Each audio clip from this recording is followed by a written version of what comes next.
Hi అండి, ఇవాళ special కాకరకాయ ఉల్లికారం. టేస్ట్ చాలా అంటే చాలా బాగుంటుంది.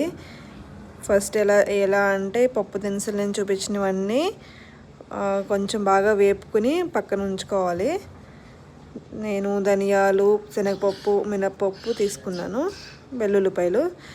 దాంట్లో ఇప్పుడు ఒక ఆనియన్ కోసుకుని దాంట్లో ఇలా వేయించాలి, కాసేపు మగ్గబెట్టాలన్నమాట ఆనియన్ని. ఆ తర్వాత దీన్ని ఒక పేస్ట్లా చేయాలి.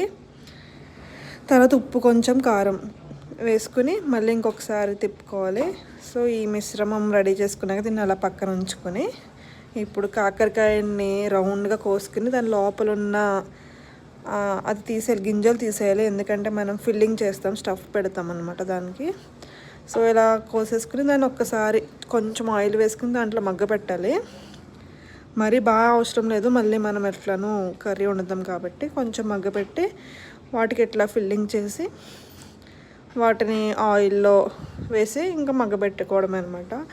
ఈ ఉల్లిపాయలని కూడా ఆల్రెడీ మనం మగ్గబెట్టాం కాబట్టి బాగా ఎక్కువేం అవసరం లేదు. కొంచెం ఒక రంగు మారిపోయి ఈ రంగు వచ్చేసరికి ఇంకా కర్రీ అయిపోతుంది. బట్ ఈ కాకరకాయ కర్రీ అయితే చేదు లేకుండా చాలా బాగుంటుంది. ట్రై చేసి చూడండి. Thank you.